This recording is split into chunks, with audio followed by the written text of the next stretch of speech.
മന്ത്രിയാവുന്ന ദിവസം മുതൽ ഇന്ന് ഇതുവരെ എനിക്ക് തോന്നുന്നു കേരളത്തിൽ ഇത്രയധികം കോൺട്രവേഴ്സീസിലും ഇത്രയധികം പ്രശ്നത്തിലും ഏർപ്പെട്ട ഒരു മന്ത്രി ഇല്ല എന്നാണ് എനിക്ക് തോന്നുന്നത്. കാരണം ഞാൻ കാണുന്നൊരു കാഴ്ച എന്ന് പറയുന്നത്, താങ്കൾക്ക് മുൻപുണ്ടായിരുന്ന ആരോഗ്യമന്ത്രി ശൈലജ ടീച്ചർ വളരെ മികച്ച രീതിയിലുള്ള പ്രവർത്തനങ്ങൾ കാഴ്ചവെച്ചതിന് ശേഷം താങ്കൾ ഒരു അടുത്ത മന്ത്രിസഭയിൽ താങ്കൾ മന്ത്രിയായി വരുന്നു. താങ്കൾ വന്നപ്പോൾ മുതൽ ഇന്ന് വരെ ഞാൻ കാണുന്നത് തൊട്ടേനും പിടിച്ചതിനും എല്ലാം വിവാദമാണ്. ഒരു വനിത ഒരു മന്ത്രിയാവുന്നു, അവരുടെ 2ാം ടേമിലാണ് അവർ ജയിച്ച് മന്ത്രിയാവുന്നത്. അന്ന് മുതൽ ഇന്ന് വരെ തൊട്ടനും പിടിച്ചതിനും എല്ലാം വിവാദമാണ്. ഇതൊക്കെ പർപ്പസ്ഫുള്ളി ആരൊക്കെയോ ചെയ്തു കൂട്ടുന്നതായിട്ട് ഉള്ള ഒരു തോന്നൽ സാധാരണക്കാർക്കുണ്ടാവാം. എനിക്ക് തോന്നിയിട്ടുണ്ട് പേഴ്സണലി. അങ്ങനെ എന്തെങ്കിലും ഒരു സംഭവം നടക്കുന്നതായിട്ട് തോന്നുന്നുണ്ടോ? കാരണം എല്ലാത്തിനും പഴി കേൾക്കുന്നത് ആരോഗ്യമന്ത്രിയാണ്. അതോ ആരോഗ്യം എന്താ താങ്കൾക്ക് കീഴിലുള്ള ഡിപ്പാർട്ട്മെന്റ് അത്രയ്ക്ക് പ്രശ്നത്തിലായിരുന്നോ? എന്താണ് ഇതിനകത്തെ യാഥാർത്ഥ്യം? സത്യസന്ധമായി അതിനോട് പ്രതികരിച്ചാൽ തീർച്ചയായിട്ടും ആരോഗ്യ വകുപ്പ് ടാർഗറ്റഡ് ആണ്. ഓക്കെ. അപ്പോൾ നമ്മൾ ഈ ഒരു ഘട്ടത്തിൽ നമ്മുടെ ആരോഗ്യ മേഖലയുടെ പ്രവർത്തനങ്ങളിൽ വെച്ച് നമ്മളൊന്ന് പരിശോധിച്ച് നോക്കിയാൽ, അപ്പോൾ നമ്മൾ എവിടെ നിന്ന് തുടങ്ങി എവിടെ എത്തിച്ചേർന്നു എന്നുള്ളതാണല്ലോ അതിൽ പ്രധാനപ്പെട്ട കാര്യം. നമ്മുടെ എന്തൊക്കെ വിഷൻസാണ് നമ്മളുടെ ഉണ്ടായിരുന്നത്, നമ്മുടെ ഗോൾസ് എന്തൊക്കെ സെറ്റ് ചെയ്തു, അതിലെത്ര നമുക്ക് അച്ചീവ് ചെയ്യാനായിട്ട് കഴിഞ്ഞു എന്നുള്ളതാണല്ലോ ശരിക്കും പരിശോധിക്കപ്പെടേണ്ടത്. പക്ഷേ ഇവിടെ ഈ പറഞ്ഞതുപോലെ ഒട്ടേറെ അസത്യ പ്രചരണങ്ങൾ, അതാണ് ഏറ്റവും പ്രധാനപ്പെട്ട കാര്യം. അതായത് കള്ളം മാത്രം പ്രചരിപ്പിക്കുന്ന നില ഉണ്ടായിട്ടുണ്ട്. അപ്പോൾ ആരോഗ്യവകുപ്പ് വളരെ ടാർഗറ്റഡായിട്ട് അറ്റാക്ക് ചെയ്യപ്പെടുന്നുണ്ട് കേരളത്തിൽ, അതിൽ യാതൊരു സംശയവുമില്ല.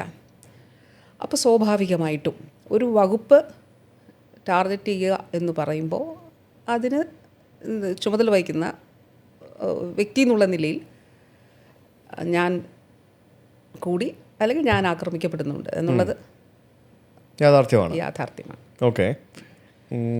അത് ശരിക്കും ഭയങ്കര സ്ട്രേഞ്ച് ആണ്. കാരണം ഞാൻ എപ്പോഴും ശ്രദ്ധിക്കുന്നൊരു കാര്യമായിരുന്നു, തുടക്കം മുതലേ വിവാദങ്ങളിലാണ്. അങ്ങനെ ശരിക്കും ഇത്രയധികം വിവാദങ്ങളാകപ്പെട്ട വേറൊരു മന്ത്രി ഇല്ലയെന്ന് തന്നെ വേണേൽ പറയാം. ഒരു സ്ത്രീ എന്നുള്ള രീതിയിൽ how do you see the പൊളിറ്റിക്സിൽ പ്രത്യേകിച്ച് രാഷ്ട്രീയത്തിലൊരു ഉന്നത പദവിയിൽ ഇരിക്കുമ്പോഴത്തേക്കിനും ഒരു സ്ത്രീ എന്നുള്ള രീതിയിൽ ഉള്ള പരിമിതികൾ അല്ലെങ്കിൽ അങ്ങനെ എന്തെങ്കിലും ഒരു പരിമിതികൾ തോന്നിയിട്ടുണ്ടോ? അതോ ആരൊക്കെയോ എന്തെങ്കിലുമൊക്കെ പരിമിതികൾ വെക്കുന്നതായിട്ടൊക്കെ തോന്നിയിട്ടുണ്ടോ? നമ്മുടെ പ്രവർത്തനത്തെ സംബന്ധിച്ചിടത്തോളം നമുക്കൊരു നയമുണ്ട്. അതായത് ഇപ്പോൾ ഒരു പ്രകടന പത്രിക ഉണ്ടാവും. നമ്മളൊരു ഇലക്ഷനിലേക്ക് പോകുമ്പോൾ അടുത്ത 5 വർഷം നമ്മൾ എന്തൊക്കെ കാര്യങ്ങളാണ് ചെയ്യാൻ പോകുന്നത് ഓരോ വകുപ്പിനെയും സംബന്ധിച്ചിട്ടുള്ള ഒരു രേഖ നമുക്കുണ്ടാകും. ആ ഇതിൽ നിന്നുകൊണ്ട് ഒരു ഗവൺമെൻറ് ഫോം ചെയ്യുമ്പോൾ നമ്മൾ ഒരു 5 വർഷത്തെ പദ്ധതികൾ നമ്മൾ ആസൂത്രണം ചെയ്യും.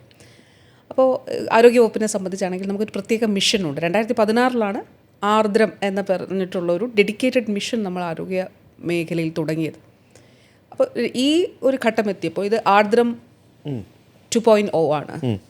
അപ്പോൾ ഇതിലേക്ക് എത്തപ്പെടുമ്പോൾ നമ്മൾ 10 ഗോൾസ് സെറ്റ് ചെയ്തു. ഈ 10 ഗോൾസിൽ നമുക്ക് ഇൻഫ്രാസ്ട്രക്ചർ ഡെവലപ്മെൻ്റ് ഉണ്ട്. അതായത് ആശുപത്രികളെയും ആരോഗ്യ കേന്ദ്രങ്ങളെയും ജനസൗഹൃദവും രോഗി സൗഹൃദവുമാക്കുക എന്നുള്ളതാണ്. ഇപ്പോൾ ഉദാഹരണം പറഞ്ഞാൽ കോഴഞ്ചേരി, നമ്മുടെ കോഴഞ്ചേരിയുടെ പഴയ ആശുപത്രിയുടെ ഓർമ്മയുണ്ടോ? ഉണ്ട്.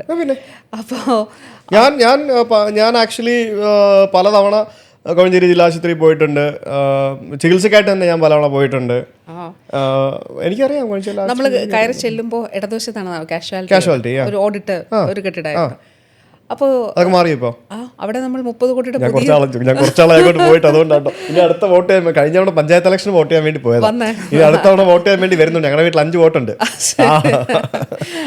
അപ്പോൾ നമുക്ക് ആ കോഴഞ്ചേരിയിലെ കാഷ്വാലിറ്റി ബ്ലോക്ക് അത് 30 കോടി രൂപയുടെ പുതിയ അതിമനോഹരമായിട്ടുള്ള കെട്ടിടം യാഥാർത്ഥ്യമായും. കെട്ടിടം മാത്രമല്ല, എക്യുപ്മെൻറ്റ്സ്. അപ്പോൾ ഞാൻ പറഞ്ഞത് ആശുപത്രികൾ രോഗി സൗഹൃദം ജനസൗഹൃദമാക്കുക എന്നുള്ളത് നമ്മുടെ ആത്യന്തികമായ ലക്ഷ്യം. ഒറ്റ സെൻറ്റൻസിൽ പറഞ്ഞാൽ ചികിത്സ പ്രാപ്യമാക്കുക, എല്ലാവർക്കും ആക്സസിബിൾ ആക്കുക എന്നുള്ളതാണ് ലക്ഷ്യം വെച്ചത്. അപ്പോൾ ഒരാൾക്കൊരു നെഞ്ചുവേദന ഉണ്ടാകുന്നു. നെഞ്ചുവേദന ഉണ്ടാകുമ്പോൾ എന്താണ് നെഞ്ചുവേദനയുടെ കാരണം എന്നുള്ളത് അറിയില്ലല്ലോ. ചിലപ്പോൾ കാർഡിയാക് അറസ്റ്റ് ആകാം, ചിലപ്പോൾ അതിലൊരു ഇൻ്റർവെൻഷൻ ആവശ്യമായിട്ട് വരാം, ആൻജിയോഗ്രാം ചെയ്യേണ്ടി വരും, ആൻജിയോപ്ലാസ്റ്റി ചെയ്യേണ്ടതായിട്ട് വരും. അപ്പോൾ ആദ്യം എനിക്ക് പണമുണ്ടോ എന്നുള്ളത് ആലോചിക്കാൻ, അല്ലെങ്കിൽ ആ ഒരു നിസ്സഹായത ഉണ്ടാകാനായിട്ട് പാടില്ല എന്നുള്ളതാണ് നമ്മൾ ലക്ഷ്യം വെച്ചത്.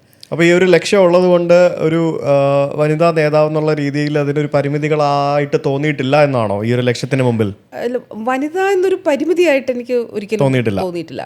അതേസമയം വനിത എന്നുള്ളത് കൂടുതലായിട്ട് എന്നിലെ വ്യക്തിയെ കുറച്ചുകൂടി പ്രവർത്തിക്കുന്നതിന് സഹായകരമായിട്ടുണ്ടെന്നാണ് ഞാൻ വിശ്വസിക്കുന്നത്. എന്ന് വെച്ചാൽ അത് പുരുഷന്മാർക്കും അങ്ങനെയാണോ എന്നറിയില്ല. പക്ഷെ സ്ത്രീ എന്നുള്ള നിലയിൽ ഞാൻ ചിന്തിക്കുന്നത്, ഞാൻ കൂടുതൽ സെൻസിറ്റീവാണ് സ്ത്രീകളുടെ പ്രശ്നങ്ങളോട്. പ്രത്യേകിച്ച് പറഞ്ഞാൽ പുരുഷന്മാരും അങ്ങനെ തന്നെയാണ്, വ്യക്തികളെ ആശ്രയിച്ചിരിക്കും അത്.